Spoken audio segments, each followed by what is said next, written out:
നമസ്കാരം. മലയാളി വാർത്ത ഇൻസൈഡിലേക്ക് സ്വാഗതം ഡോക്ടർ മോഹൻ വർഗീസ്. വളരെ കൗതുകകരമായ ചില വാർത്തകൾ അമേരിക്കയിൽ നിന്ന് വരുന്നു.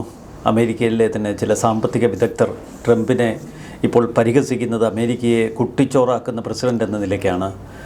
അതിനവർ മുഖ്യമായി ചൂണ്ടിക്കാട്ടുന്നത് ഇന്ത്യക്ക് നേരെ ട്രംപ് ഉയർത്തിയ താരിഫ് ആക്രമണമാണ്.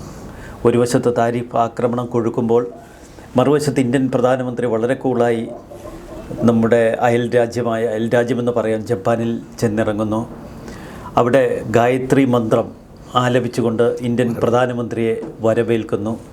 ഋഗ്വേദത്തിലെ ഏറ്റവും സുന്ദരമായൊരു ശ്ലോകം, നമ്മുടെ നാഡീവ്യൂഹത്തെ ഉണർത്തുന്ന, മനുഷ്യ നന്മയെ തൊട്ടുണർത്തുന്ന ഒരു വലിയ ആത്മീയ ചൈതന്യം പകരുന്ന മന്ത്രോച്ചാരണമാണ് ഗായത്രി മന്ത്രം.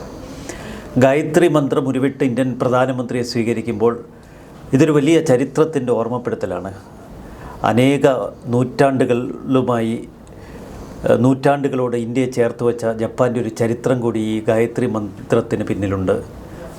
അങ്ങേക്കറിയാം, ആദിമ കാലഘട്ടത്തിലൂടെ കടന്നുപോയി പിന്നീട് ജപ്പാൻ ചരിത്രത്തിലേക്ക് കടക്കുമ്പോൾ ഹിന്ദുമതം മറ്റൊരു രൂപത്തിൽ ജപ്പാനിലേക്ക് ചെല്ലുന്നു. ഷിൻഡോയിസം പോലും ഹിന്ദുമതത്തിൻ്റെ ഒരു തുടർച്ചയായിരുന്നു. ജപ്പാൻ ആദ്യം ഹിന്ദുമതത്തെ പൂർണ്ണമായി ഉൾക്കൊണ്ടു. പിന്നീട് AD 552 ഇന്ത്യയിൽ നിന്ന് ബുദ്ധമതം ഔദ്യോഗികമായി അവർ തങ്ങളുടെ രാജ്യത്ത് അവതരിപ്പിക്കാൻ അനുമതി തരുന്നു. പിന്നീട് ബുദ്ധമതത്തിൻ്റെ വളർച്ച, ഇന്ത്യയുടെ ഹൈന്ദവ സംസ്കാരമാണ് ജപ്പാനെ പിന്നെ തൊട്ടുണർത്തിയത്. തങ്ങളുടെ സംസ്കാരം മഹത്തരമാണ് എന്ന് തിരിച്ചറിഞ്ഞ ജപ്പാൻ പിന്നീടൊരു ഐസൊലേറ്റഡ് ജപ്പാനായി മാറി. ഇന്ത്യൻ സംസ്കാരവും ഇന്ത്യൻ സംസ്കൃതിയും ആത്മീയതയും അത് പൂർണ്ണമായും ആവാഹിച്ച ജപ്പാൻ പിന്നീട് ലോകത്തിന് മുന്നിൽ കൊട്ടിയടക്കപ്പെട്ട് അവർ സ്വയം ഐസൊലേറ്റഡ് ജപ്പാൻ എന്ന പേര് സ്വീകരിച്ചു. അന്നത്തെ ഭരണാധികാരികൾ അമേരിക്കൻ പാശ്ചാത്യ സംസ്കാരം തങ്ങളുടെ മണ്ണിൽ ഒരു കാരണവശാലും വിത്ത് വിതയ്ക്കരുത് എന്നവർ നിർബന്ധ ബുദ്ധിയോടെ പിന്നീട് ജീവിച്ചു. എന്നാൽ പിന്നീട് കാലാന്തരത്തിൽ അമേരിക്കൻ സാഹസികർ, മാത്യു പെറിയെ പോലുള്ള നാവികർ ജപ്പാനിലേക്ക് പീരങ്കികളുമായി വന്നപ്പോൾ അവർ അന്തം വിട്ടു. കാരണം അവരുടെ കയ്യിൽ പീരങ്കിയില്ല, സാങ്കേതിക വിദ്യ ഒന്നുമില്ല. ആത്മീയതയും അത്തരം ദൈവികതയും മാത്രമാണെന്ന് ജപ്പാന് കൈമുതലായുള്ളത്.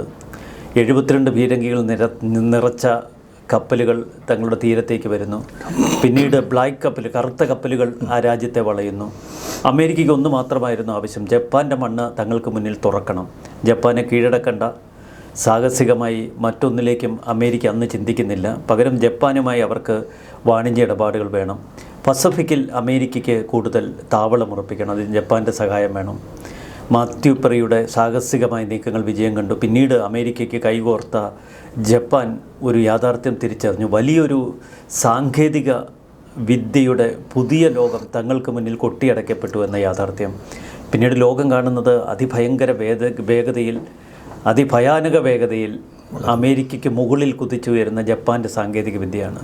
പിന്നീട് ചരിത്രം പറയുന്ന സംഘർഷങ്ങൾ, പിന്നീട് ഇരുവർക്കുമിടയിലുണ്ടായ സാമ്രാജ്യത്വ താൽപ്പര്യങ്ങൾ, ഏഷ്യൻ ഉപഭൂഖണ്ഡത്തെ ചൊല്ലിയുള്ള തർക്കം, ആംഗ്ലോ അധിനിവേശത്തിനെതിരെയുള്ള ജപ്പാൻ്റെ ചെറുത്തുനിൽപ്പ്, ജപ്പാൻ്റെ ഒന്നാം ലോകമഹായുദ്ധത്തിൽ അമേരിക്കയ്ക്കൊപ്പം തോളു ചേർന്നെങ്കിൽ പിന്നീട് രണ്ടാം ലോകമഹായുദ്ധത്തിൽ അച്ചുതണ്ട് ശക്തികൾക്കൊപ്പം അമേരിക്കയ്ക്കും ബ്രിട്ടനുമെതിരെ യുദ്ധം ചെയ്യുന്ന ജപ്പാൻ. പക്ഷേ ഇവിടെയൊക്കെ അമേരിക്കയ്ക്ക് വിരുദ്ധമായി അമേരിക്കയ്ക്കൊപ്പം നിന്ന ജപ്പാൻ എക്കാലത്തും ഇന്ത്യ ചേർത്ത് പിടിച്ചിട്ടുണ്ട്.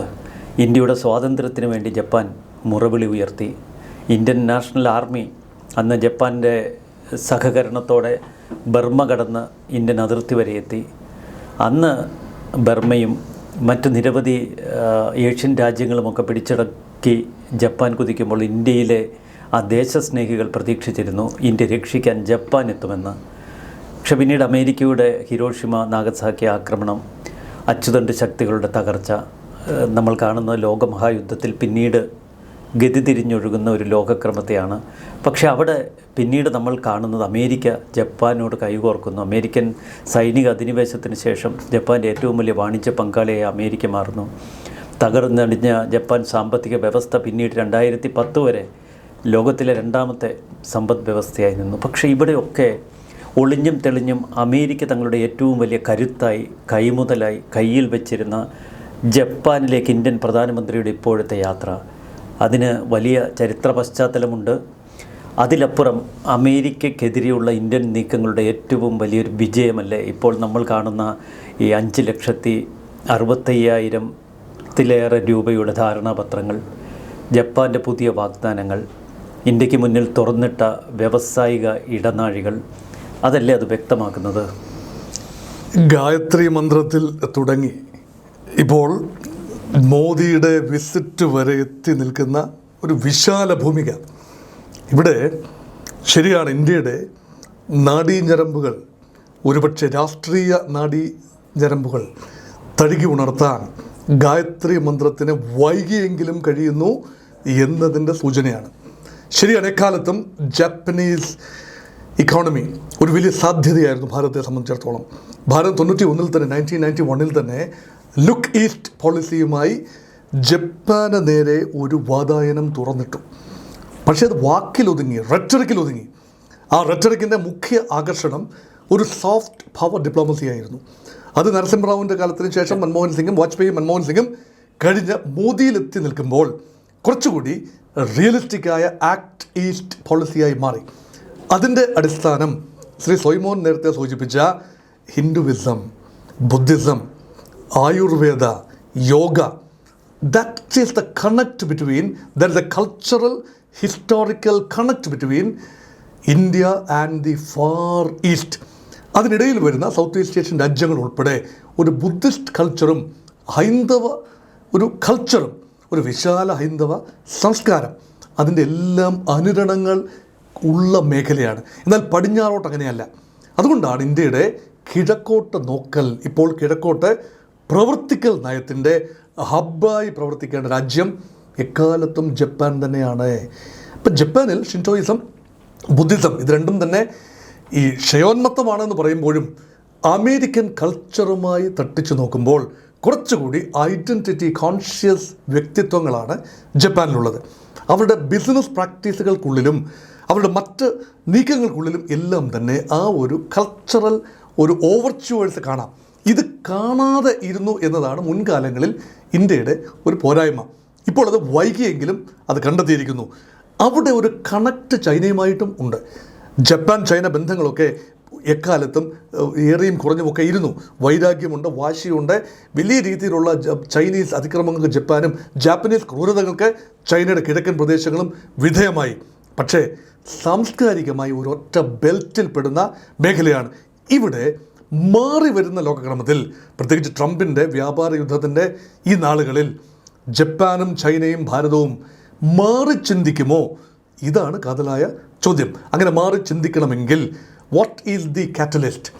ഇവിടെയാണ് ആ ഒരു സാധ്യത കാണുന്നത്. ഇവിടെ മോദിയുടെ വിസിറ്റ് ടു ജപ്പാൻ എല്ലാ വർഷവും അത് സംഭവിക്കുന്നത് തന്നെയാണ്. കാരണം ഇൻഡോ ജാപ്പനീസ് 15 വർഷമായി തുടരുന്ന ഇന്ത്യ ജപ്പാൻ ഉഭയകക്ഷി ടോക്സ് എക്കാലത്തുമുണ്ട്. പക്ഷേ ഇപ്രാവശ്യത്തെ ഒരു ടേക്ക് അവേ എന്ന് പറയുന്നത് വൻപൻ പ്രഖ്യാപനങ്ങളും വൻപൻ നിക്ഷേപ സാധ്യതകളുമാണ്. ഏതാണ്ട് $8,200 കോടി Japanese investment over A period of next 10 years ഇതാണ് ഓൺ ദ പൈപ്പ് ലൈൻ. അത് ഉച്ചീകരിച്ച് കാണാനാവില്ല. 5 മേഖലകൾ ഐഡൻറ്റിഫൈ ചെയ്തുകൊണ്ട്, അത് വലിയ സാധ്യതയുള്ള മേഖലകളാണ്. സെമി കണ്ടക്ടേഴ്സ് ഉൾപ്പെടെയുള്ള 5 മേഖലകൾ കേന്ദ്രീകരിച്ച് ജാപ്പനീസ് ചന്ദ്രയാൻ 5 ഉൾപ്പെടെ ജാപ്പനീസ് സാന്നിധ്യം ഉറപ്പ് വരുത്തുന്ന രീതിയിലാണ് കാര്യങ്ങളുടെ പോക്ക്. അത് കഴിഞ്ഞ് ജപ്പാൻ എന്നത് ചൈനയുമായി ബ്രാക്കറ്റ് ചെയ്ത് കണ്ടിരുന്നില്ല നാളിതുവരെ. Now for the first time India is trying to club the Chinese and Japanese visit together. അങ്ങനെയെങ്കിൽ ജപ്പാനിൽ നിന്നും മോദി പറന്നിറങ്ങുന്നത് ഷാങ്ഹായ് കോർപ്പറേഷൻ ഓർഗനൈസേഷൻ മീറ്റിങ്ങിലേക്കാണ് അടുത്ത ദിവസം. അവിടെ സംഭവിക്കാൻ ഇരിക്കുന്നത്, അവിടെ ജപ്പാനെ ഒരു ശത്രു എന്ന നിലയിൽ ചൈന കാണുന്നതിൽ നിന്നും മാറ്റം വന്നുകൊണ്ട്, ചൈനയാണ് എല്ലാ കാലത്തും ജപ്പാൻ പേടിച്ചിരുന്നതെന്ന് ഓർക്കണം. അതുകൊണ്ടാണല്ലോ ക്വാഡിൽ, അമേരിക്ക നേതൃത്വം നൽകുന്ന ക്വാഡിൽ India, Japan, Australia and United States, ആ ഒരു വാക്ക് തന്നെ ജപ്പാൻ ഇപ്പോൾ സംസാരിക്കുന്നില്ല, ഭാരതവും സംസാരിക്കുന്നില്ല. അടുത്ത ക്വാഡ് മീറ്റിംഗ് നടക്കേണ്ടത് ഇന്ത്യയിലാണ്. അതിന് ഒരു പക്ഷേ ആതിഥ്യമരുളാൻ ഇന്ത്യ സന്നദ്ധമാകണമെന്നുമില്ല. അപ്പോൾ ട്രംപിൻ്റെ ഈ രണ്ടാം ഊഴത്തിലെ ആദ്യ ഇന്ത്യ സന്ദർശനം ക്വാഡ് സമ്മേളനത്തിലാവും എന്ന ഒരു പ്രതീതിയാണ് ഉണ്ടായിരുന്നത്. അതുണ്ടാകാൻ ഒരു സാധ്യതയുമില്ല ഇപ്പോഴത്തെ നിലയിൽ. നാളെ സാഹചര്യം മാറാം. അതിനു പകരം വ്ളാഡിമിർ പുടിനായിരിക്കും ഡിസംബറിൽ ഇന്ത്യ സന്ദർശിക്കുന്നത്. അതിന് മുൻപ് തന്നെ ഏകദേശ ധാരണകൾ അടുത്ത 100 hours അതിനുള്ളിൽ ബീജിങ്ങിൻ്റെ വടക്ക് ഒരു ചെറിയ നഗരത്തിൽ വെച്ചാണ് SCO സമ്മേളനം. അവിടെ ത്രികക്ഷി ഒരു ധാരണ ഉണ്ടാകാനുള്ള എല്ലാ സാധ്യതയുമുണ്ട്. China, Russia, India. അത് സൈനിക ധാരണയല്ല, സാമ്പത്തിക ധാരണ പോലുമല്ല. ഭാവിയിലുള്ള ലോകക്രമം ഉരുത്തിരിയുന്നതിനുള്ള ബ്ലൂ പ്രിൻ്റ് തയ്യാറാകാനുള്ള സാധ്യതയുണ്ട്. അതുകൊണ്ടാണ് options are open before China, India and Russia. Japan കണ്ടു നിൽക്കുകയാണ്. ജപ്പാൻ ഇത് ആവശ്യമാണ്. കാരണം ചൈനയെ നള്ളിഫൈ ചെയ്യാൻ അമേരിക്കയുടെ ആയുധങ്ങളല്ല ആവശ്യം, മറിച്ച് ഒന്നാം തരം സുഗമമായ നയതന്ത്രത്തിൻ്റെ സാധ്യതകളും ജപ്പാൻ ആഗ്രഹിക്കുന്നുണ്ട്. അവിടെയാണ് ഇന്ത്യയുടെ സോഫ്റ്റ് പവർ ഡിപ്ലോമസിയുടെ പ്രാധാന്യം വരുന്നത്. ഇതെല്ലാം കണ്ടുകൊണ്ടാണ് മോദിയുടെ ഈ സന്ദർശനത്തെ നമ്മൾ വിലയിരുത്തേണ്ടത്. ഏറ്റവും ദുഷ്കരമായ ഒരു നയതന്ത്രം എന്നാണ് ചില പൊളിറ്റിക്കൽ വിദഗ്ധർ ഇപ്പോഴത്തെ ഇന്ത്യയുടെ നീക്കത്തെ വിലയിരുത്തുന്നത്. കാരണം 2006 മൻമോഹൻ സിംഗ് തുടക്കമിട്ട വലിയ വാണിജ്യ ട്രീറ്റുകൾ ജപ്പാനുമായി, ആ വാണിജ്യ ഉടമ്പടികൾ, ഇടപാടുകൾ തുടരുമ്പോഴും ഈ ട്രീറ്റിക്ക് വലിയൊരു പ്രത്യേകതയുണ്ടായിരുന്നു. കാരണം അന്നൊക്കെ ചൈനയെ പടിക്ക് പുറത്ത് നിർത്താൻ ആഗ്രഹിക്കുന്ന ഒരു ഇന്ത്യയായിരുന്നു ജപ്പാൻ തങ്ങളുടെ സുഹൃത്ത് രാജ്യമായി കണ്ടിരുന്നതും അംഗീകരിച്ചിരുന്നതും ഒപ്പം ചേർത്തിരുന്നതും. ചൈന എന്ന സാമ്പത്തിക വൻശക്തിക്കെതിരെ ലോകത്ത് മറ്റൊരു സാമ്പത്തിക സൈനിക ശക്തിയായി വളരുന്ന ചൈനയ്ക്കെതിരെ ജപ്പാനെ മുന്നിൽ നിർത്തി ഏഷ്യയിൽ ഒരു പ്രതിരോധ തന്ത്രമാണ് അമേരിക്കയും സ്വീകരിച്ചിരുന്നത്. ജപ്പാനായിരുന്നു അന്ന് പസഫിക്കിൽ നിന്ന് ചൈനയിലേക്കുള്ള ഒരു പ്രതിരോധ കവാടമായി നിലയുറപ്പിച്ചത്. അമേരിക്കൻ സൈനികർ ഇപ്പോഴും 50,000 പേർ ജപ്പാനിലുണ്ട്. രണ്ടാം ലോകമഹായുദ്ധത്തിന് ശേഷം 75 ജപ്പാൻ കേന്ദ്രങ്ങളിലാണ് അമേരിക്കൻ സൈനിക താവളങ്ങൾ ഒരുക്കിയത്. ഏഷ്യൻ ഉപഭൂഖണ്ഡത്തെ അമേരിക്ക വരിഞ്ഞു മുറുക്കിയത് ജപ്പാനെ ഉപയോഗിച്ചുകൊണ്ടായിരുന്നു. അതേ ജപ്പാനെ ആദ്യം കയ്യിലെടുത്ത് ഇന്ത്യൻ പ്രധാനമന്ത്രി ചൈനയിലേക്ക് തിരിക്കുമ്പോൾ ഇന്ത്യ ഒരു കാര്യം വളരെ വ്യക്തമായി ഇന്ത്യയുടെ മനസ്സിൽ സൂക്ഷിക്കുന്നുവെന്ന് വേണം കരുതാൻ. ചൈനയുമായുള്ള പുതിയ വാണിജ്യ ഉടമ്പടികൾക്ക് ഇന്ത്യ ഒരുങ്ങുമ്പോഴും തങ്ങളുടെ എക്കാലത്തെയും സുഹൃത്തായ ഇന്ത്യക്ക് കൂടുതൽ കരുത്ത് പകരുന്ന ജപ്പാനെ ഇന്ത്യ ചേർത്ത് പിടിക്കുന്നു. ഇന്ത്യ ചൈന യുദ്ധവേളയിൽ അന്ന് ജപ്പാൻ ഇന്ത്യക്ക് സുരക്ഷാ ഉറപ്പുകൾ നൽകുന്ന കാഴ്ച നമ്മൾ കണ്ടതാണ്. അന്ന് ഇന്ത്യക്കൊപ്പമെന്ന് പ്രഖ്യാപിച്ചതാണ് ജപ്പാൻ. എല്ലാ കാലത്തും ചൈനയ്ക്ക് നേരെ അതിശക്തമായ പ്രതിരോധം തീർത്തു നിൽക്കുന്ന ജപ്പാനെ ഏതെങ്കിലും തരത്തിൽ അലോസരപ്പെടുത്തുമോ ഇന്ത്യയുടെ ഈ പുതിയ നയതന്ത്രങ്ങൾ? ഒരിക്കലും അലോസരപ്പെടുത്തില്ല. കാരണം ജപ്പാൻ ഇന്ത്യ ബന്ധങ്ങളിൽ ഒരു റോളർ കോസ്റ്റർ റൈഡ് ഒരിക്കലും ഉണ്ടായിട്ടില്ല. മൻമോഹൻ സിംഗിൻ്റെ കാലം മുതൽ, ലുക്കീസ് പോളിസിയുടെ കാലം മുതൽ തന്നെ, നരസിംഹറാവുവിൻ്റെ കാലം മുതൽ തന്നെ ജപ്പാൻ ഇന്ത്യ ബന്ധങ്ങളിൽ ഒരു പ്രത്യേക ഊഷ്മളത ഉണ്ടായിരുന്നു. അത് പ്രത്യേകിച്ച് ഷിൻസോ ആബെ ജാപ്പനീസ് പ്രധാനമന്ത്രിയെ വന്നപ്പോൾ നരേന്ദ്രമോദിയുമായുള്ള വ്യക്തിപരമായ ഇക്വേഷൻ സാധാരണ ജപ്പാനിൽ പ്രധാനമന്ത്രിമാർ വാഴാറില്ല. ഷിൻസോ ആബെ ദീർഘകാലം ഇരിക്കുന്നു, ഇപ്പോഴത്തെ പ്രധാനമന്ത്രിയായിട്ട് അധികം കാലമായിട്ടില്ല. പക്ഷേ ഇന്ത്യയുമായുള്ള ബന്ധത്തിൽ നിരന്തരമായ ഒരു വളർച്ച, ചെറുതെങ്കിലും റിമാർക്കബിൾ ഗ്രോത്ത് റേറ്റാണ് ഉണ്ടായിട്ടുള്ളത്. പക്ഷേ അമേരിക്കയുമായുള്ള ഇന്ത്യയുടെ ബന്ധം അങ്ങനെയല്ല. ഒരു റോളർ കോസ്റ്റർ റൈഡ് പോലെയാണ്, ഒരു ബംപി റൈഡാണ്. ഈ ബംപി റൈഡ് അധികകാലം മുന്നോട്ട് പോവില്ല. റഷ്യയുമായിട്ടുള്ളതും സുഗമമായ ദീർഘകാല ബന്ധമാണ്. ചൈനയുമായി 1959 ശേഷം ദലൈലാമയ്ക്ക് ഇന്ത്യ അഭയം നൽകിയതിന് ശേഷം കാര്യമായ ബന്ധമുണ്ടായിട്ടില്ല. ഉണ്ടായ ബന്ധമെല്ലാം തന്നെ വൈരാഗ്യത്തിൻ്റെയും അതിർത്തി തർക്കത്തിൻ്റെയും എല്ലാം തന്നെ പരസ്പര പകയുടെയും വിദ്വേഷത്തിൻ്റെയും വഞ്ചനയുടെയും ക്ലെയിംസ് ആൻഡ് കൗണ്ടർ ക്ലെയിംസിൻ്റെ ഒരു ദിനങ്ങളാണ്. അത് പഴങ്കഥയാക്കാൻ ഉള്ള തീരുമാനമാണ് ഒരു പക്ഷേ ചൈനീസ് കമ്മ്യൂണിസ്റ്റ് പാർട്ടിയുടെ പോളിറ്റ് ബ്യൂറോയിൽ എത്തിച്ചേർന്നത്. ആ ഒരു തീരുമാനത്തിൻ്റെ സ്ഥിരീകരണമാണ് ഒരു ഇന്നോക്യുവസ് എന്ന് നമുക്ക് ആദ്യം കാണാവുന്ന ഒരു കത്ത് അയക്കുകയാണ് ചൈനീസ് പ്രസിഡന്റ് ഷീ ജിൻപിങ്. അതുകൊണ്ട് പുച്ഛക്കാർ മണികെട്ടും എന്ന് ചോദിച്ചാൽ മണികെട്ടിയത് മോദിയല്ല, മറിച്ച് ഷീ ജിൻപിങ് തന്നെയാണ് ഇവിടെ ഇനിഷ്യേറ്റീവ് എടുത്തതെന്ന് ഓർക്കണം. ട്രംപിൻ്റെ വ്യാപാര യുദ്ധം മൂക്കുന്നതിന് മുൻപ് തന്നെ ചൈനയ്ക്കെതിരെ അമേരിക്ക വാളോങ്ങിയ ആ നിമിഷം തന്നെ ചൈന കരുതിയിരുന്നു. നോക്കൂ, ചൈന 16-17% വരെ മൊത്തം എക്സ്പോർട്ട്സ് അമേരിക്കയ്ക്കായിരുന്നു. അത് മാറ്റി കാലക്രമേണ ട്രംപിൻ്റെ ആദ്യ ഊഴത്തിനും രണ്ടാം ഊഴത്തിനും മധ്യേ അത് ക്രമീകരിച്ച് 13% നിജപ്പെടുത്തി. അതുമാത്രമല്ല, അത് വീണ്ടും കുറച്ചുകൊണ്ട് വരാനാവുമോ എന്ന് നോക്കുകയാണ്. അതുകൊണ്ട് പുതിയ വിപണികൾ കഴിഞ്ഞ ഒരു പതിറ്റാണ്ടിൽ ചൈന കൂടുതൽ പുതിയ വിപണികൾ ആഫ്രിക്ക ഉൾപ്പെടെയുള്ള വിപണികളിൽ കേന്ദ്രീകരിക്കുന്ന കണ്ടു. ഭാരതം ഒരു ചെറിയ മിസ്റ്റേക്ക് കാട്ടി. ചൈനയുടെ ആ മാതൃക ഭാരതം സ്വീകരിച്ചില്ല. ഭാരതം എടുത്ത നിലപാടെന്താണ്? നമ്മളൊരു എക്സ്പോർട്ട് ഓറിയൻറ്റഡ് ഇക്കോണമി അല്ല, പക്ഷേ ഗ്രാജുവലായി എക്സ്പോർട്ട്സ് നമ്മൾ വർദ്ധിച്ചു വരണം. എവിടെയാണോ സാധ്യത, അമേരിക്കയാണ് സാധ്യത. കാരണം ചൈനയെ കൗണ്ടർ ചെയ്യാൻ അമേരിക്കയ്ക്ക് ഇന്ത്യയുടെ സഹായം വേണമല്ലോ. അതുമാത്രമല്ല, ട്രംപ് വന്നപ്പോൾ ഏറെ ആഹ്ലാദിച്ചു. നാഗ്പൂരിൽ ഉൾപ്പെടെ RSS കേന്ദ്രങ്ങളിൽ ഉൾപ്പെടെ വലിയ ആഹ്ലാദം തന്നെയായിരുന്നു. ഇവിടെ right wing India's aspirations converge with right-wing America's aspirations, now represented by Donald Trump. ഇത്ര മനോഹരമായ സ്വപ്നം. ഇപ്പോൾ റൈറ്റ് വിങ് അമേരിക്കയും റൈറ്റ് വിങ് ഓറിയൻറ്റേഷനുള്ള ഭാരതവും പൊളിറ്റിക്കൽ സ്പെക്ട്രത്തിൽ ഒന്നിച്ചു നിൽക്കും. They can counter two civilisational rivals. One China, common enemy, communist. Two Arab Islamic world, Islamic threat. അപ്പോൾ ഇവിടെ ഇസ്ലാമോഫോബിയയും കമ്മ്യൂണിസ്റ്റ് ചൈനീസ് ക്യാപിറ്റലിസ്റ്റ് കമ്മ്യൂണിസ്റ്റാണ് China. Economic capitalism and political കമ്മ്യൂണിസമാണ്. ആ ത്രെട്ടും ഒരുമിച്ച് കൗണ്ടർ ചെയ്യാൻ പറ്റുന്ന ഇൻഡോ അമേരിക്കൻ റാപ്രോഷ്മ. ഇത് തിയററ്റിക്കലി സൗണ്ടാണ്, പക്ഷേ പ്രാക്ടിക്കലി വയബിൾ ആവില്ല എന്ന് 4 പേരെങ്കിലും അമേരിക്കൻ പ്രസിഡൻറ്റിനെ ഉപദേശിച്ചിട്ടുണ്ട് കഴിഞ്ഞ ഏതാനും മാസങ്ങൾക്കുള്ളിൽ. ഈ 4 പേരുകൾ കൂടി പറഞ്ഞെങ്കിൽ മാത്രമേ ഒരുപക്ഷെ ആ ഒരു ആർഗ്യുമെൻറ്റ് ഒന്ന് ആഭ്യന്തര ഇവിടുത്തെ ട്രംപിൻ്റെ തന്നെ പിന്നെ സ്കോട്ട് ബെസൻറ്റ്, അദ്ദേഹത്തിൻ്റെ ഈ ആഭ്യന്തര സെക്രട്ടറി, ട്രഷറി സെക്രട്ടറിയാണ് സ്കോട്ട് ബെസൻറ്റ്, പറഞ്ഞു വെച്ചു India and China cannot travel in the same ship. അത് ഇമ്പോസിബിളാണ്. Democratic India and communist China cannot be co travellers. അതൊന്ന്. അപ്പം ചൈനയും അമേരിക്കയും തമ്മിൽ പക്ക ബിസിനസ് ബന്ധം മാത്രമാണുള്ളത്. അതുകൊണ്ട് ഇന്ത്യയും അമേരിക്കയും തമ്മിലുള്ള ബന്ധം സ്വാഭാവികമാണ്, നാച്ചുറലാണ്. 2 big democracies, qualitatively good democracy called America, quantitatively the largest democracy called India. ഇവർ ഒരുമിച്ച് വന്നേ പറ്റൂ. അതുകൊണ്ട് തീരുവകളൊക്കെ തന്നെ കാലക്രമത്തിൽ പിൻവലിക്കാനുള്ള സാധ്യതകൾ തുറന്നിട്ടുകൊണ്ട് തന്നെയാണ് സ്കോട്ട് ബെസൻറ്റ് എന്ന ഈ ട്രഷറി സെക്രട്ടറിയുടെ ഒരു പ്രഖ്യാപനം വന്നത് കഴിഞ്ഞ 3-4 ദിവസം മുമ്പാണ്. അതിനുശേഷമാണ് 2-3 പേരുടെ പ്രഖ്യാപനങ്ങൾ വരാൻ. അതിലൊന്ന് റിച്ചർഡ് ഡെനോ വൂൾഫാണ്. അമേരിക്ക വിരുദ്ധത അമേരിക്കയ്ക്കുള്ളിൽ ആരോപിക്കപ്പെടുന്ന ഒരാളാണ്. അദ്ദേഹം ഒരു മാർക്സിസ്റ്റ് ചിന്തകനാണ് റിച്ചർഡ് വൂൾഫ് പറയുന്നത് ഇപ്പോൾ അമേരിക്ക കട്ടിക്കൊണ്ടിരിക്കുന്ന സ്വയം ശവക്കുഴി തോണ്ടുകയാണ്. ആന ഇവിടെ എൻ്റെ മനസ്സിൽ കൂടി പോകുന്നത് യഥാർത്ഥത്തിൽ അസിം മുനീർ ഇന്ത്യയെക്കുറിച്ച് പറഞ്ഞതാണ്. ഒരു നല്ല പിന്നെ ഹൈവേയിലൂടെ ഓടി വരുന്ന മെഴ്സീഡസ് ബെൻസ് കാറിൽ പാകിസ്ഥാനാകുന്ന ചരക്ക് ട്രക്ക്, ഈ പഴയ സാധനങ്ങളെല്ലാം കയറ്റിയ ട്രക്ക് വന്നിടിച്ചാൽ നഷ്ടമാർക്ക്. ഇവിടെ സമാനമായ സിറ്റുവേഷനിൽ ഇവിടെ ഇന്ത്യയാണ്.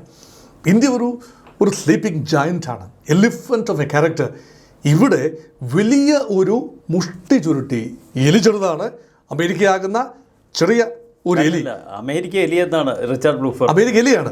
ആ എലിയാകുന്ന അമേരിക്ക വലിയ ഒരു ഗ്ലൗസ് ചുരുട്ടി, അതായത് മിലിറ്ററി മൈറ്റിൻ്റെയും ഇൻഫ്ലേറ്റഡ് ക്യാപിറ്റലിസ്റ്റ് ഈഗോയുടെയും ഒരു മുഷ്ടി ചുരുട്ടി ഇടിച്ചാൽ ഇന്ത്യ ഒരുപക്ഷെ അറിയുക പോലുമില്ല. ഇതാണ് resilient India versus vulnerable America എന്ന പാരഡൈം ഇപ്പോൾ മുന്നോട്ട് വയ്ക്കുന്നത് ഇദ്ദേഹമാണ്, റിച്ചർഡ് വൂൾഫ് ആണ്. വേറൊരാൾ ഈ ആഷ്ലി ടെല്ലിസുമായിട്ട് കഴിഞ്ഞ ദിവസം ഉണ്ടായ ഒരു അഭിമുഖത്തിൽ വ്യക്തമായി പറഞ്ഞു, ഇന്ത്യയെ ചൈനീസ് പക്ഷത്ത് തളച്ചിടുന്നതിന് തുല്യമായിരിക്കും അമേരിക്ക ഇപ്പോൾ കാട്ടിക്കൊണ്ടിരിക്കുന്നത്. ഹിമാലയൻ ബ്ലണ്ടറാണ് ട്രംപ് ഇപ്പോൾ കാട്ടിക്കൊണ്ടിരിക്കുന്നത്. ചൈന ഇന്ത്യ ഒരിക്കലും അടുക്കാത്ത ആളുകൾ എംപത്തറ്റിക്കായി മാറിക്കൊണ്ടിരിക്കുന്നു. അപകടത്തിൻ്റെ അങ്ങേയറ്റമാണ്. അതൊരു പ്രവാചക ശക്തിയോടെ അദ്ദേഹം പറയുകയാണ്. ഇതിനേക്കാൾ ഭയാനകമാണ് മുൻ ഡിഫൻസ് സെക്രട്ടറി അദ്ദേഹം ജെയ്ക്ക് സളിവൻ പറയുന്നത്. അദ്ദേഹം പറയുന്നത് this is absolutely obnoxious. India is going to strengthen the framework of BRICS. ഇത് യാഥാർത്ഥ്യമാകുന്നു. ഈ ചൈന ജപ്പാൻ മോദിയുടെ സന്ദർശനത്തിൻ്റെ പശ്ചാത്തലത്തിലാണ് ജെയ്ക്ക് സളിവൻ്റെ പ്രസ്താവന. ഇത് തീക്കൊള്ളിക്കൊണ്ട് തലചൊറിയുന്നതിന് തുല്യമാണ്. എത്രയും പെട്ടെന്ന് മാറുകയാണ് നല്ലത്. ഇതിൻ്റെ എല്ലാം പശ്ചാത്തലത്തിൽ ഇന്നലെ ഈ ഇടിവെട്ടിയവൻ്റെ തലയിൽ പാമ്പ് കടിച്ചു എന്ന് പറയുന്നത് പോലെ ട്രംപിനെതിരെ അമേരിക്കയുടെ അപ്പീൽ കോടതിയുടെ വിധി വന്നിരിക്കുന്നു. എന്താണ്? ട്രംപ് പ്രസിഡൻഷ്യൽ പവർ ദുരുപയോഗം ചെയ്തിരിക്കുന്നു, ഒരു ലക്ഷ്മണരേഖ ലംഘിച്ചിരിക്കുന്നു. ഇനി ആകപ്പാടെയുള്ളത് ട്രംപിന് അപ്പീൽ കോടതിയിൽ, അതായത് സുപ്രീം കോടതിയിൽ ഇത് വേണമെങ്കിൽ റിവ്യൂ ഹർജി കൊടുക്കാം. സുപ്രീം കോടതി കൂടെ തള്ളിയാൽ ട്രംപിൻ്റെ നയം, ടാരിഫ് നയം തന്നെ അമേരിക്കയുടെ ചെക്സ് ആൻഡ് ബാലൻസ് സിസ്റ്റം, അമേരിക്കയുടെ പ്രധാനപ്പെട്ട ഫെഡറൽ സിസ്റ്റമാണ് ചെക്സ് ആൻഡ് ബാലൻസ്. പ്രസിഡൻറ്റിൻ്റെ ഓഫീസ് വല്ലാതെ ബലപ്പെട്ടിരിക്കുന്നു. സെനറ്റിനും ഹൗസ് ഓഫ് റെപ്രസെൻറ്റേറ്റീവ്സിനും ഇതിനെ ചെക്ക് ചെയ്യാനും ബാലൻസ് ചെയ്യാനും കഴിയുന്നില്ല. അപ്പോൾ ഇതാ കോടതി ഇടപെടുകയാണ്. അപ്പോൾ അതുകൊണ്ട് അമേരിക്കയുടെ beautiful admixture of checks and balance system and federal system ഇത് വർക്ക് ചെയ്യുന്നത് കൊണ്ടാണ് യഥാർത്ഥത്തിൽ ഒരു പരിധിയിൽ കൂടുതൽ കടിഞ്ഞാണില്ലാതെ ട്രംപിന് ടാരിഫ് യുദ്ധവുമായി മുന്നേറാനാവില്ല എന്നതിൻ്റെ ഏർലി സൂചനയാണ് ഇപ്പോൾ കണ്ടുകൊണ്ടിരിക്കുന്നത്. തിരുത്തൽ സംഭവിക്കുന്നത് വെളിയിൽ നിന്നല്ല. മോദിയും ഷീ ജിൻപിങ്ങും ജാപ്പനീസ് പ്രധാനമന്ത്രിയും എന്ത് പറഞ്ഞാലും ശരി, തിരുത്തൽ വന്നിരിക്കുന്ന അമേരിക്കയ്ക്ക് ഉള്ളിൽ നിന്ന് തന്നെയാണ്. അത് സിസ്റ്റത്തിനുള്ളിൽ നിന്ന് തന്നെയാണ് ഇപ്പോൾ തിരുത്തലിൻ്റെ ആദ്യ സ്വരം വന്നിരിക്കുന്നത് എന്നുകൂടി ഓർക്കേണ്ടതുണ്ട്. ഇന്ത്യക്കെതിരെ ഉപരോധം കടുപ്പിക്കുമെന്നൊക്കെ ട്രംപ് നേരത്തെ ഭയപ്പെടുത്തിയിരുന്നു. പക്ഷേ ചരിത്രമൊന്ന് നമ്മൾ പിന്നോട്ട് തിരിഞ്ഞു നോക്കുമ്പോൾ 1939 അന്ന് ചൈനീസ് അധിനിവേശം നടത്തിയ ജപ്പാനെതിരെ അമേരിക്ക, അന്ന് റൂസ്വെൽറ്റായിരുന്നു അമേരിക്കൻ പ്രസിഡന്റ്, ഒരു ഉപരോധം പ്രഖ്യാപിക്കുന്നു. അന്ന് ജപ്പാൻ വലിയ ധർമ്മസങ്കടത്തിലാണ്. കാരണം അമേരിക്കയിൽ നിന്നാണ് അവരുടെ 80% ക്രൂഡ് ഓയിൽ വന്ന് ഇറക്കുമതി ചെയ്യുന്നു. മറ്റ് ഇന്ധനത്തിനുള്ള മാർഗമില്ലാതെ നിൽക്കുന്ന ജപ്പാൻ. പക്ഷേ 54 ദശലക്ഷം ക്രൂഡ് ഓയിൽ സംഭരണ ധൈര്യത്തിൽ അവർ ചൈനീസ് അധിനിവേശം തുടർന്നു. രണ്ടാം ലോകമഹായുദ്ധത്തിൻ്റെ കാരണമായി ഇന്നും പറയപ്പെടുന്നത് ജപ്പാൻ്റെ ഈ ചൈനീസ് അധിനിവേശമാണല്ലോ. അന്ന് അമേരിക്കയെ നിർബന്ധിത ചർച്ചാമേശയിൽ എത്തിക്കാൻ അവൾ ഹവായ് ദ്വീപ്, അമേരിക്ക നേരത്തെ ജപ്പാന് ഏറെ താല്പര്യമുണ്ടായിരുന്ന ഹവായ് ദ്വീപ് 1897 പിടിച്ചടക്കുന്നു. ആ ഹവായ് ദ്വീപിലെ പേൾ ഹാർബർ ആക്രമണം 1941 ഇതേ ജപ്പാൻ നടത്തുന്നു. പിന്നീടാണ് ചരിത്രത്തിൻ്റെ ഗതി മാറിപ്പോയത്. അപ്പോൾ സമാനമായ ഒരു ചരിത്രഗതിയിലേക്ക് ചിന്തിക്കുമ്പോൾ ഇന്ത്യക്കെതിരെ ഉപരോധം പ്രഖ്യാപിക്കുന്നു. യുക്രൈൻ റഷ്യൻ യുദ്ധത്തിൽ ഇന്ത്യയുടെ പങ്കാളിത്തം എടുത്തുകാട്ടി ആദ്യം എണ്ണ ഇറക്കുമതിയുടെ പേരിൽ താരിഫ് നയം ഉയർത്തുന്നു.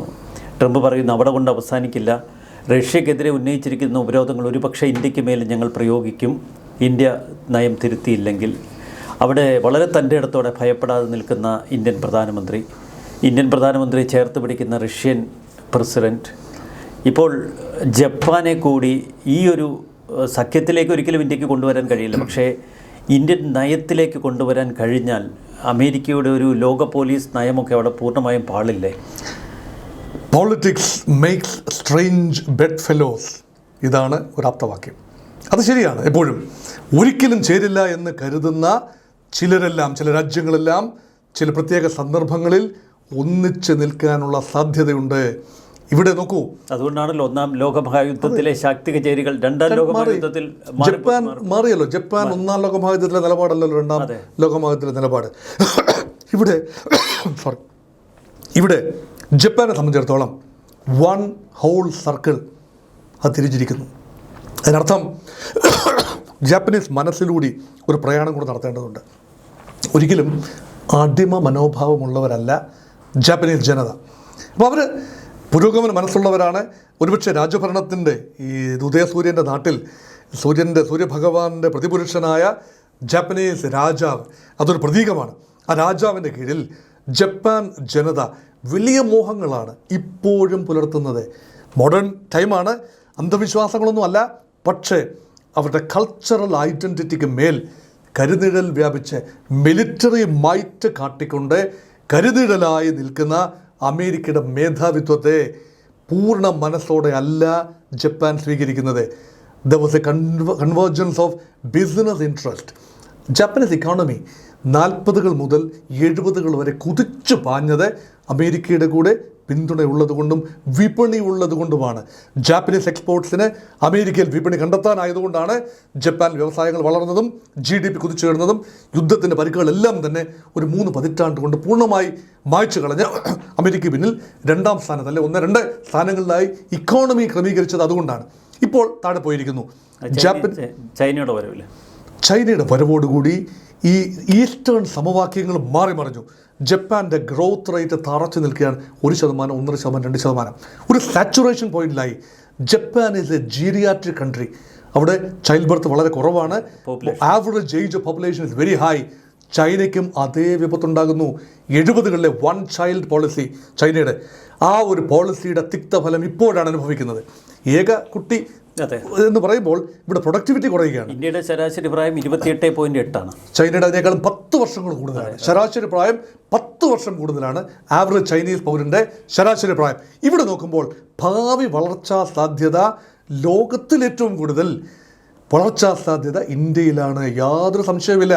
അമേരിക്കയുടെ തന്നെ ഈ Standard and Poor and Merrill Lynch ഇവരുടെ എല്ലാം ഫോർകാസ്റ്റ് ഏജൻസികൾ പറയുന്ന ഒരു ചിത്രം അനുസരിച്ച് നോക്കിയാൽ ഇന്ത്യ 4.1 ട്രില്യൺ ഇക്കോണമിയിൽ നിന്നും 2038 ആകുമ്പോൾ 38 ട്രില്യൺ ഇക്കോണമിയിലേക്കാണ് വളരുന്നത്. അത് വലിയ ക്വാണ്ടം ജമ്പാണ്. അത് വളർച്ചാ നിരക്ക് ഈ രീതിയിൽ നിലനിന്നാൽ, പക്ഷേ അമേരിക്കയുടെ ഇക്കോണമി കിതച്ചു മാത്രമേ മുന്നോട്ട് പോകും. പക്ഷേ ഈ കുതിപ്പുണ്ടാവില്ല. ചൈനീസ് ഇക്കോണമി തീർച്ചയായും അതിനേക്കാൾ വളരെ മുകളിൽ പോകും, തീർച്ചയാണ്. അപ്പോൾ അങ്ങനെ ഒരു 15 വർഷത്തിന് ശേഷമുള്ള ലോകക്രമത്തിൽ GDP ആണ് അടിസ്ഥാനമെങ്കിൽ തീർച്ചയായും ഇന്ത്യക്ക് 1-2 സ്ഥാനങ്ങൾ 2ാം സ്ഥാനത്ത് നിൽക്കാനാവും. അമേരിക്ക 3ാം സ്ഥാനത്തേക്ക് ഇറങ്ങും. ഈ ഒരു ഫോർകാസ്റ്റ് തീർച്ചയായും ട്രംപിനെ വല്ലാതെ അലോസരപ്പെടുത്തുന്നുണ്ട്. അതിനുപയോഗിക്കുന്ന എളുപ്പമാർഗമാണ് checkmate, India first. China checkmate ചെയ്യാനാവില്ല എന്ന ഒരു കണക്കിൽ നിന്നുകൊണ്ടാണ് ഇന്ത്യ ചെക്ക്മേറ്റ് ചെയ്യുന്നത് വഴി ചൈനയെ വെറുതെ വിടുക. ഇന്ത്യ വല്ലാതെ ഞെരുങ്ങിക്കോളും. അവിടെയാണ് ഈ ഒരു അശ്വിനിപാതം പോലെ ഇന്ത്യ ചൈന ബന്ധം വന്ന് പതിച്ചത്. ജപ്പാനെ കൂടി കോൺഫറൻസ് എടുത്ത് നമ്മൾ 4 രാജ്യങ്ങളാണ് ചർച്ച ചെയ്തത്: റഷ്യ, ജപ്പാൻ, ചൈന, ഇന്ത്യ. നോക്കൂ, റഷ്യയും ജപ്പാനും തമ്മിൽ ഒരിക്കൽ ചരിത്രത്തിൽ യുദ്ധം ചെയ്തിട്ടുണ്ട്. അവിടെ വിജയം ജപ്പാനായിരുന്നു എന്ന് ഓർക്കണം. റൂസോ ജാപ്പനീസ് വാർ 1905 യുദ്ധത്തിൽ കിഴക്കൻ മേഖലയിൽ, അവിടെ യുദ്ധം നടന്ന കിഴക്കൻ മേഖലയിലായതുകൊണ്ട് അവിടെ റഷ്യ ജപ്പാൻ യുദ്ധത്തിൽ അന്ന് മുതൽ ജപ്പാൻ റഷ്യ തമ്മിൽ കാര്യമായ ബന്ധങ്ങളില്ല എന്ന് ഓർക്കണം. അത് മാത്രമല്ല ഒരു സംശയത്തോടു കൂടിയാണ് നോക്കുന്നത്. അത് മാത്രമല്ല രാഷ്ട്രീയം അങ്ങനെയായിരുന്നു, ശീതയുദ്ധകാലത്തെ രാഷ്ട്രീയം. ചൈന വളരെ വലിയ ഭീഷണിയാണ്. ജപ്പാൻ്റെ ക്രൂരതകൾ ഏറെ അനുഭവിച്ച പ്രദേശങ്ങളാണ് ചൈനയുടെ കിഴക്കൻ മേഖലകൾ. ആ ജനം അത് മറക്കാൻ തയ്യാറല്ല. പക്ഷേ കമ്മ്യൂണിസ്റ്റ് ചൈനയായപ്പോൾ വേറൊരു ജനറേഷനാണിപ്പോൾ. ഇപ്പോൾ ആ ഒരു ജനറേഷൻ 3 തലമുറ കടന്നിരിക്കുന്നു. പഴയ പോലെയൊരു ജപ്പാൻ വിരോധമില്ല. ചൈന പേടി പഴയതുപോലെയല്ല. ചൈന പേടിയിൽ നിന്നുകൊണ്ടാണ് ജപ്പാൻ ക്വാഡിൽ ചേർന്നത്. ജപ്പാൻ്റെ സുരക്ഷ മുഴുവൻ തന്നെ മക്കാർദർ കോൺസ്റ്റിറ്റ്യൂഷൻ എഴുതി അവർക്ക് ആയുധം ഒന്ന് നോക്കൂ, നിരായുധരാക്കിയില്ലേ അവരെ. 1945 ശേഷം ജനറൽ മക്കാർദർ, അമേരിക്കൻ ജനറൽ, അവർ ജപ്പാൻ പിടിച്ചെടുത്ത മക്കാർദർ ജപ്പാന് വേണ്ടി ഭരണഘടന എഴുതിയത് ആദ്യ നോ വാർ 1ാം പ്രൊവിഷനാണ്. ഒരിക്കലും ജപ്പാൻ ഇനിമേൽ യുദ്ധം ചെയ്യില്ല, ആയുധം കൈകൊണ്ട് തൊടില്ല. അതിന് പൂർണ്ണ സുരക്ഷ അമേരിക്ക നൽകുമെന്ന്. അതിന് അമേരിക്ക ജപ്പാന്റെ പൂർണ്ണ സുരക്ഷ. ഇവിടുന്നാണ് ചൈനയിൽ നിന്ന് വരാൻ സാധ്യതയുള്ള, റഷ്യയിൽ നിന്ന് വരാൻ സാധ്യതയുള്ള ആക്രമണങ്ങൾക്ക് നേരെയുള്ള പ്രതിരോധം അമേരിക്ക ഒരുക്കും. അന്തസ്സുള്ള, അഭിജാത്യമുള്ള ജാപ്പനീസ് ഒരിക്കലും this insult will not be swallowed by a very proud Japanese people. അത് പുറത്ത് പറയാവുന്ന ഒരു അവസ്ഥയായിട്ടില്ല. Now that paradigm shift has taken place gradually. The year 2025 a paradigm shift is happening. പതിയെ, അതാണ് ഞാൻ പറഞ്ഞത്, ഒരു ലോകം ഒരു റൗണ്ട് കറങ്ങിയിരിക്കുന്നു. പ്രതിരോധ രംഗത്ത് അമേരിക്കയെ കുടഞ്ഞെറിയാൻ ഇപ്പോഴും ജപ്പാന് കഴിയില്ല. 1951 തയ്യാറാക്കപ്പെട്ട കരാർ ഇപ്പോഴും ജപ്പാനെ വരിഞ്ഞു മുറുക്കിയിരിക്കുന്നു. ഏത് കരാറിനാണ് ശാശ്വതമായ? മുല്ലപ്പെരിയാർ 999 വർഷത്തെ കരാറാണ് മുല്ലപ്പെരിയാർ. അതിപ്പോഴും നമ്മൾ എന്ത് പുലിവാലാണത് ഈ കരാറൊന്ന് മാറ്റിവെക്കാൻ.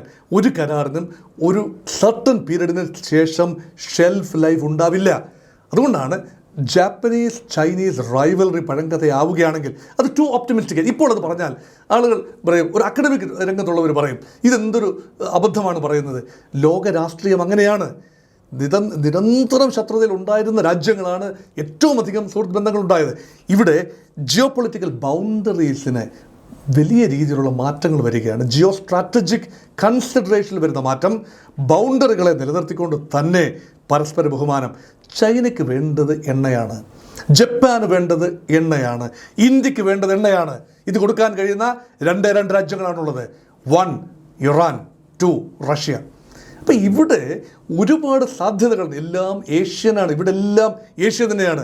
യൂറോപ്പല്ല, ആഫ്രിക്ക അല്ല, അമേരിക്ക അല്ല, റഷ്യ ഉൾപ്പെടെ ഏഷ്യൻ ശക്തിയായിട്ടാണ് ഞാൻ കാണുന്നത്. റഷ്യയുടെ എണ്ണപ്പാടങ്ങളിൽ പലതും സൈബീരിയൻ മേഖലയിലാണ്, ഏഷ്യൻ മേഖലയിലാണ്.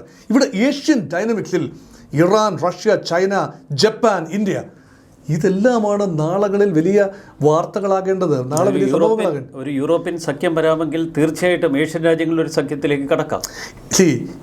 രണ്ടാം ലോകമഹായുദ്ധത്തിന് ശേഷം നമ്മൾ ഇഷ്ടപ്പെട്ടാലും ഇഷ്ടപ്പെട്ടില്ലെങ്കിലും, പ്രത്യേകിച്ച് ശീതയുദ്ധം കഴിഞ്ഞതിന് ശേഷം കൂടുതലായും euro centric and trans Atlantic world order, ഇതാണല്ലോ പറയുക.